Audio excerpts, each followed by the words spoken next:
Bienvenidos amigos y amigas a esta nueva emisión del Criticón. Es la emisión número 2. Comenzamos con el cero, en realidad sería la emisión número 3. Comenzamos con el cero porque era el piloto, la prueba.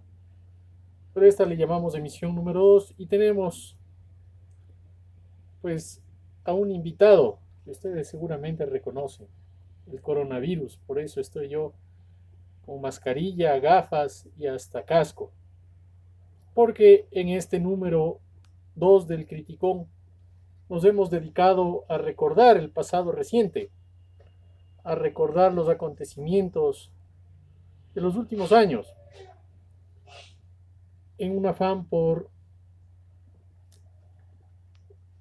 traer al presente pues lo que vivimos con el coronavirus, que ahora pues nos parece una situación mejor que la actual. Con el coronavirus estábamos mejor, dice el titular de este número del Criticón. Con el coronavirus estábamos mejor. Y es que con el coronavirus, pues todos recordarán que el gobierno actuó de manera eficaz. Los laboratorios de investigación tenían ya la vacuna antes de que llegue la enfermedad. Nadie fue olvidado en un contenedor, nadie fue enterrado en una fosa común, nadie se robó las medicinas o el dinero. Éramos un ejemplo para el mundo. Entonces con el coronavirus estábamos mejor. Por eso hoy es muy raro, muy extraño que estemos sufriendo esta violencia de los grupos criminales, que suframos apagones. Y sobre eso es sobre lo que habla el Criticón. Dice, éramos un pueblo pacífico y valiente, pero todo eso se acabó. Todo eso que vivimos con el coronavirus. Tanta preocupación por el destino de los demás. Nadie fue echado a la calle en medio del coronavirus. Fue echado del trabajo. La isla de paz enferma se acabó. Ahora tenemos que enfrentar una nueva realidad monstruosa y desgraciada que no sabemos cómo enfrentar. Los varones y señoras que encabezaron el enfrentamiento contra la pandemia ya no están. Las gentes de generosidad sin límites ya no están. Solo nos quedan estos enanos políticos, estos pelafustanes del negocio, estos filosofastros de pacotilla. Es el fin. Eso trae este coronavirus, este criticón que estaremos presentando y leyendo este día jueves 7 de noviembre en el Cafecito, en Juan León Mera y Luis Cordero. Allí estaremos este jueves 7 de noviembre a las 7 de la noche, leyendo textos del Criticón y vendiendo también ejemplares de la revista. El Cafecito nos acoge amablemente para poder leer este texto que circula todavía en papel y que tiene este correlato audiovisual. Este Criticón trae además una reflexión ilustrada sobre los últimos años de la política, que está enlazada con un artículo que vamos a compartir más adelante, que ha salido en la prensa del país. Trae Poe Basura, un poema de Miguel Andrés Rosero, un escritor de Ipiales, Nariño. Se hacen tesis, un artículo sobre la decadencia de la universidad. Dice, con ChatGTP, uno de los negocios más creativos y rentables de América Latina, se va al carajo. El negocio, pues, de hacer tesis. También tenemos el espacio de la crítica literaria oficial, en el que se habla de un joven novelista, Martín Torres, y escribe Antón Uvilla, un crítico literario oficial. En la parte central escribe Nuestro Señor Jesucristo, porque recordar es volver a vivir, prohibido olvidar. Aquí también, en la parte central, tenemos un cómic de Giovanni sobre El destino de los perros callejeros. Tenemos también en este número 2 del Criticón el primer capítulo de El síndrome de Noé, que hemos tomado del libro de Quinto Lucas, del síndrome de Noé, el primer capítulo que se llama El fuego reparador. Contamos también con algunas colaboraciones de amigos de Europa, Joaquín Mansi, Morelli, que nos envían pues, acuarelas, cómics y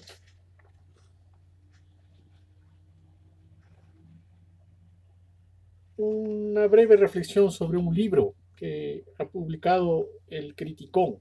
Nosotros hemos publicado también libros. Uno de esos es una novela sobre Juan Montalvo en Ipiales.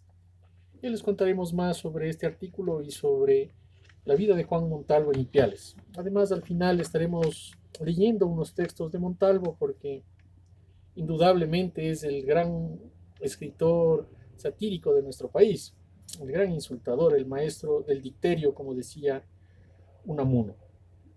En la contraportada hay una defensa de la necesidad de tener mendigos a cargo de una señora católica, que es la que nos ha mandado este texto.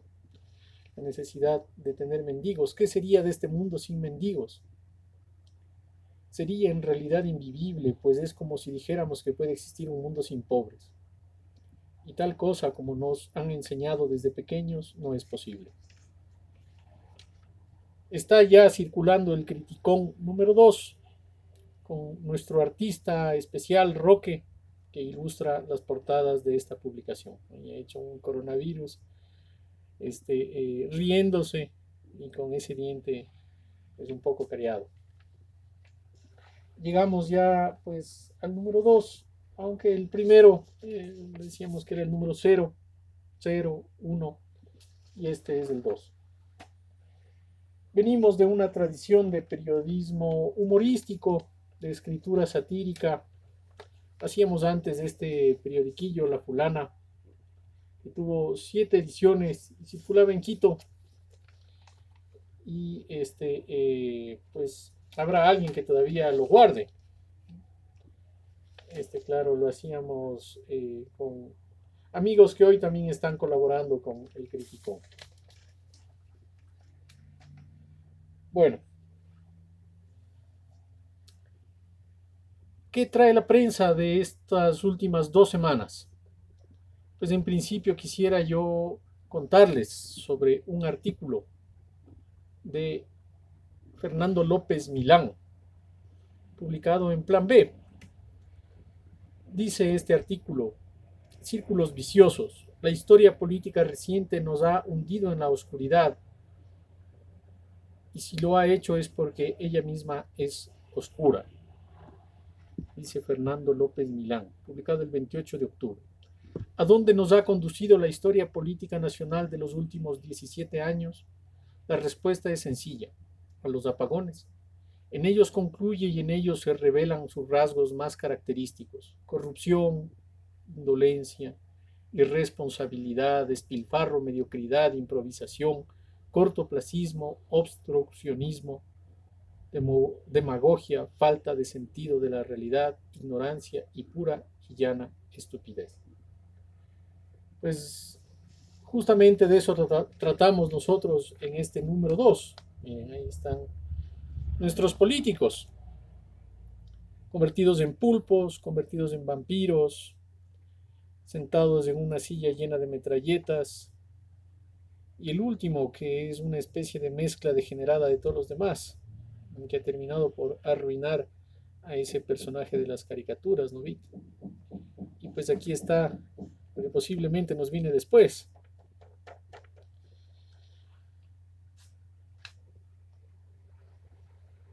Escribe Fernando López Milán sobre la historia política reciente. ¿A dónde nos ha conducido? Dice él, pues a los apagones. Y esta historia continúa. Dice más adelante en este artículo: ¿de dónde y hacia dónde va Luisa González cuando afirma que, de llegar a la presidencia, lo primero que haría es liberar a un delincuente que todavía tiene cuentas pendientes con la justicia? ¿De dónde y hacia dónde va Leonidas Diza, el incendiario de Quito, cuando dice que para superar la crisis eléctrica hay que regalar generadores a todo el mundo? ¿De dónde y hacia dónde va Daniel Noboa cuando ofrece lo que no puede cumplir? ¿Y de dónde y hacia dónde van los ciudadanos cuando son llamados a elegir gobernante? ¿No recorren ellos acaso los círculos viciosos que les ha impuesto la política nacional? En una situación muy complicada, en la que las bandas criminales se encuentran campeantes y en la que sufrimos cotidianamente la falta de energía eléctrica, pareciera que lo último de lo que deberíamos preocuparnos es de la política. Y sin embargo, es de lo primero de lo que debemos tratar. Por eso, no podemos creer en las promesas que nos hacen. Debemos revisar cuidadosamente la trayectoria de estos políticos para saber en efecto quiénes son y qué se van a proponer hacer. Un artículo publicado en Primicias, en gran medida asociado a este, dice: protocolo para matar un fiscal, publicado el 30 de octubre. Escribe Felipe Rodríguez Moreno. Habla allí sobre cómo los fiscales, pero no solo los fiscales, sino los periodistas, e incluso hemos visto en la prensa de los últimos días que ha desaparecido un religioso y en apariencia ha sido torturado y asesinado. Entonces, cualquier persona que denuncie los crímenes que cometen sobre todo las mafias, pues está expuesta a lo que cuenta aquí el autor en Primicias, Felipe Rodríguez Moreno. Dice en un fragmento de este artículo en el que él denuncia la desprotección en la que se encuentran estos funcionarios públicos. La Fiscalía, la Policía, el Consejo de la Judicatura dan el pésame y se solidarizan con su familia. Háganme el favor, autoridades, de leer esta columna y de meterse su solidaridad por el mismo orificio por el cual evacúan sonoramente su pestilente raciocinio. Les voy a contar a la ciudadanía algunas razones por las que mueren los fiscales. Pongan atención, que el sistema está diseñado para asesinarlos. Los criminales, esos que matan sin pestañear, ¿cuánto deben invertir en perfilar a un fiscal para conocer sus horarios y hábitos? Cero. Cero dinero y cero tiempo. El propio sistema judicial está diseñado para hacer el trabajo por ellos. Cuando a un peligroso criminal le dictan la medida cautelar de presentaciones periódicas ante autoridad competente, ¿a dónde creen que va cada semana a firmar y cumplir la medida cautelar? Pues a la Fiscalía. Específicamente, siempre a la oficina del fiscal que los está procesando y que está a cargo de meterlos a la cárcel. Sí, el asesino juicioso cumple la medida en el escritorio del fiscal, es decir, de su rival. Así conoce sus horarios, sus hábitos, su forma de vestir, cuándo tiene audiencia, cuándo no, a quién frecuenta, etc. Esto no es broma. En Ecuador, los más peligrosos criminales son obligados a cumplir las medidas cautelares en la oficina del fiscal que va tras sus cabezas. En otras palabras, el sistema está estructurado para que los fiscales procesen a los más peligrosos delincuentes y que al mismo tiempo los reciban amablemente en sus despachos. Un verdadero protocolo diseñado para asesinarlos. Esto que narra Rodríguez Moreno, esta descripción de una situación absurda donde los criminales pueden acudir con sus armas a la oficina del fiscal. Es algo que pasa también con los periodistas y es algo que pasa también con cualquier persona que intente enfrentarse al crimen organizado, a la mafia. Es más, lo que él está describiendo aquí, que señala en otro párrafo del artículo, la indolencia con la que trabaja la burocracia, la indiferencia con que es visto aquel que se enfrenta al poder del crimen, es algo que ha penetrado profundamente ya en nuestra sociedad, porque como dice Gaetano Mosca, un estudioso, un clásico sobre la mafia. La mafia ha permeado, ha invadido ya este, eh, todos los niveles de nuestra sociedad. Entonces, como mucha gente se ha acostumbrado ya a vivir en un ambiente mafioso, criminal, cuando alguien se enfrenta, pues es visto con indolencia, es visto con indiferencia, y no hay quien acuda a resolver estas absurdas contradicciones de que el fiscal tenga que recibir a su posible futuro asesino en su propia oficina. Eso no puede ser así. Aquí lo que dice el autor es que se debe crear una ventanilla única donde acudan estos acusados, Felipe Rodríguez Moreno, pero posiblemente esa tampoco es la solución. La solución, en parte, pienso yo, pasa por la exposición pública. Pasa también por una reflexión profunda de lo que estamos haciendo como sociedad. Mientras sabemos los crímenes permanecen impunes y mientras no se habla de ellos, pues lo único que cuenta es esa vacía solidaridad, llamar a dar el pésame después de que no se hizo nada para evitar que asesinen a un funcionario, en este caso al fiscal. Y de eso también es responsable la prensa.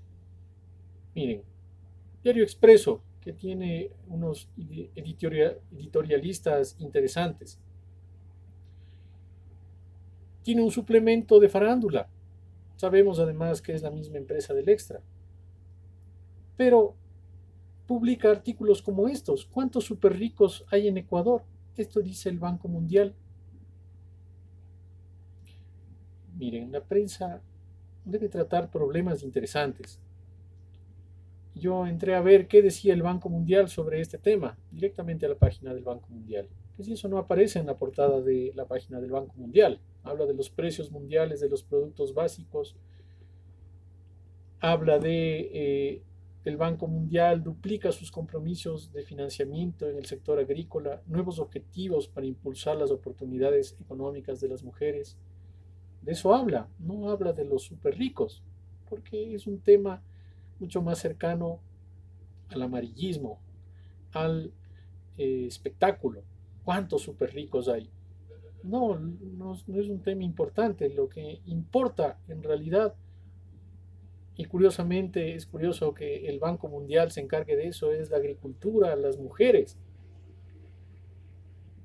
Bien, miren, estos últimos días ha salido también reiteradamente noticias sobre los BRICS, Brasil, Rusia, India, China, Sudáfrica, que se supone van a crear un nuevo orden mundial. Y uno puede pensar, muy bien, ¿cómo va a ser este orden mundial? Tomando en cuenta, por ejemplo, que el Banco Mundial, el Fondo Monetario Internacional, aunque son parte del sistema de Naciones Unidas, responden a las políticas monetarias de Estados Unidos, porque la moneda internacional que maneja el sistema de Naciones Unidas, pues es el dólar. Y el dólar no es una moneda creada por el sistema de Naciones Unidas, sino que es una moneda, como sabemos, es la moneda de Estados Unidos, pero además esa moneda es controlada, es fabricada por la Reserva Federal, que es el Banco Central de Estados Unidos. ¿Y quiénes controlan la Reserva Federal? Los grandes bancos de Estados Unidos, los grandes bancos privados. Es decir, la economía mundial funciona al ritmo de lo que desean los bancos privados de Estados Unidos, el famoso Wall Street.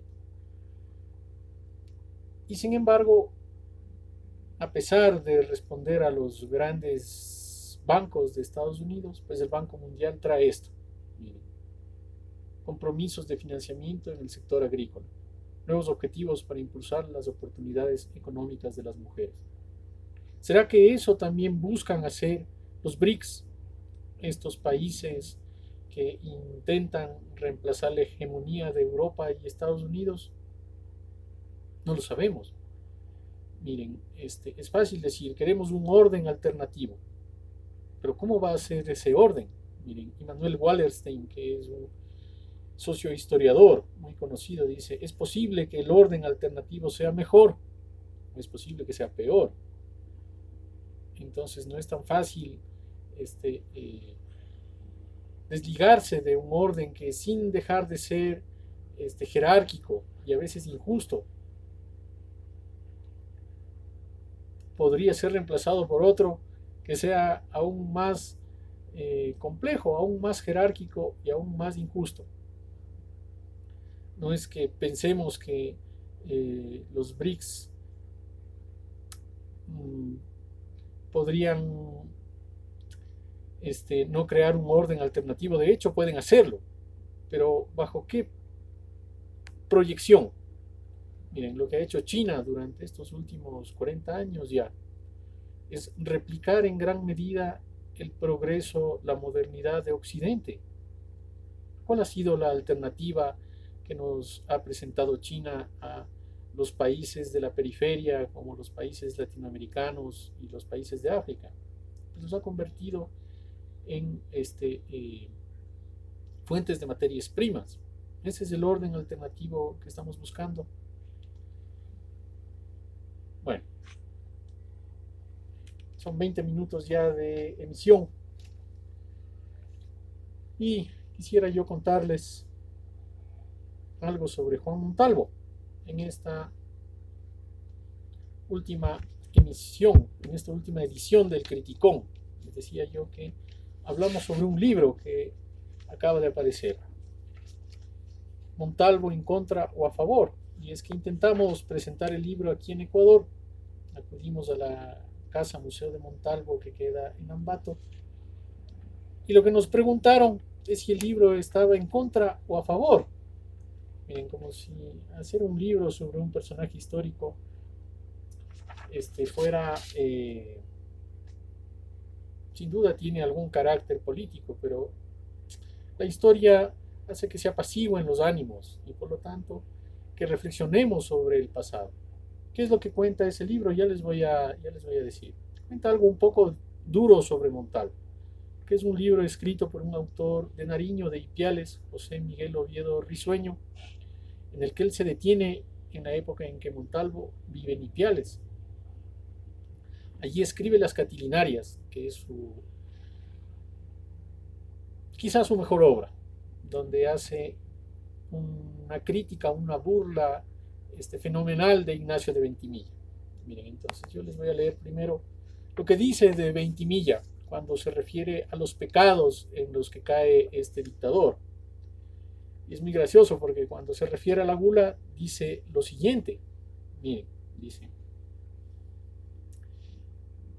Ignacio Ventimilla da soga al que paladea un bocadito delicado. Tienen por flojos a los que gustan de la leche. Se ríe su risa de caballo cuando ve a uno saborear un albérchigo de entrañas ensentidas. Carne el primer plato, carne el segundo, carne el tercero, 10, 20, 30 carnes. Se llenó, se hartó, vomita en el puesto, desocupa la andarga y sigue comiendo para beber y sigue bebiendo para comer. Burgante mayor y se comía de una sentada un elefante, sin sobrar sino las patas. Ignacio Ventimilla se lo come con patas y todo. Vamos a la muquición, dice, y verle muquir es admirarle sin envidia, es perder el apetito. Muquición, muquir, comida, comer, términos de la cofradía de Monipodio, el jefe de los pillos. Miren, siempre es pues alimentarse de la rebeldía de Montalvo, leerlo. Pero los hombres son complejos, no tienen solo una faceta. Y aquí Miguel Oviedo Risueño, en esta novela editada por El Criticón, nos cuenta qué pasó con Montalvo en Ipiales. Es que Montalvo tuvo varios hijos en Ipiales, al menos 4. Entonces miren lo que cuenta en uno de los pasajes de esta novela. Pastora Hernández, la mujer humilde que se encargaba de lavar sus trajes, quedó embarazada. García Moreno, al enterarse que Montalvo esperaba un hijo colombiano, atacó de nuevo. Financió folletos ofensivos que aparecieron publicados en Ambato y Guayaquil. La esposa de Montalvo y sus amigos, de excepción de Eloy Alfaro, no le enviaron más dinero. Su vida empezó a oscurecerse nuevamente. Pastora desapareció unos meses después de tener a Adán. Entonces Montalvo viajó a Potosí, un pueblo cercano a Ipiales, donde trabajó como abogado empírico para remediar su situación económica. Allí vivía Elvira Terán, a quien había conocido en una de sus andanzas y paseos por las fincas. La mujer le daría su segundo hijo colombiano, Jorge Montalvo Terán, el único que fue registrado por su padre, pero casualmente fue también el único que en el futuro se avergonzaría de su origen. Dice más adelante Miguel Oviedo.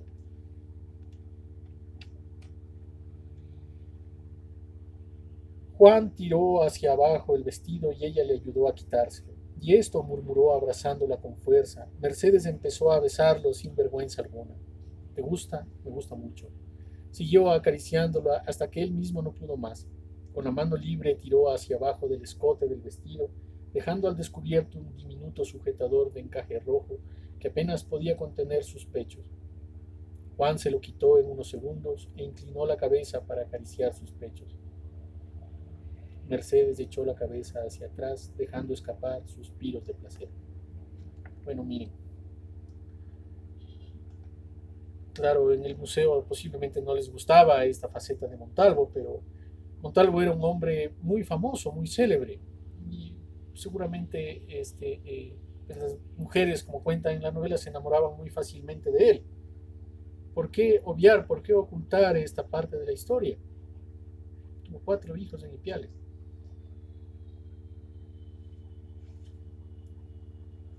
Ligada a esta historia de Montalvo está también la historia de Rubén Darío. Publicamos también nosotros recientemente esta novelita efímera de Bruno Montané Krebs. Bruno Montané es un escritor chileno que vive en Barcelona y que era parte del movimiento infrarrealista, con Roberto Bolaño, con Santiago Papasquiaro. Nos preciamos pues, de conocerlo, de tener su amistad, así como la de Miguel Oviedo, escritor colombiano. Y esta es una novelita dedicada a la peripecia, a la travesía de Rubén Darío en Chile. Si alguien se ha dedicado a leer alguna vez la poesía completa de Rubén Darío, va a encontrar, bueno, yo lo encontré, me sorprendí, un largo poema que se llama A Juan Montalvo. No está dedicado a Juan Montalvo, el poema se llama A Juan Montalvo, porque Rubén Darío era admirador de Montalvo. En esta peripecia que lleva a un jovencísimo Rubén Darío a Chile, en cierto momento este joven poeta se encuentra con Balmaceda, un personaje histórico chileno que era presidente de Chile. Y allí el autor, Bruno Montané, imagina esta escena.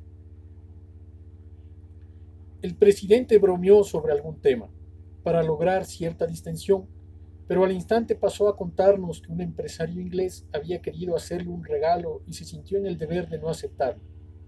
Un regalo que olía a obtención de favores, prebendas que estaba convencido que él no podía ni debía otorgar. Jaime le preguntó cuál era el regalo. El presidente sonrió de forma leve y extraña, como si ese regalo pudiese considerarse normal, pero un segundo más tarde una aberración absoluta. ¿Saben cuál era el regalo?, preguntó con voz melancólica y un tanto desafiante, convencido de que jamás lo adivinaríamos. Permanecimos en silencio, nadie se atrevió a decir nada. Dábamos por entendido que la respuesta no era fácil. Nos sonreía y su mirada aún reflejaba cierta clase de humillación que me fue imposible discernir. Una pequeña locomotora de oro, dijo, y como si hubiera decidido que debía compartir algo con todos, añadió como si meditara en voz alta. ¿Se dan cuenta? Y como nadie dijera nada, insistió. ¿Se dan cuenta?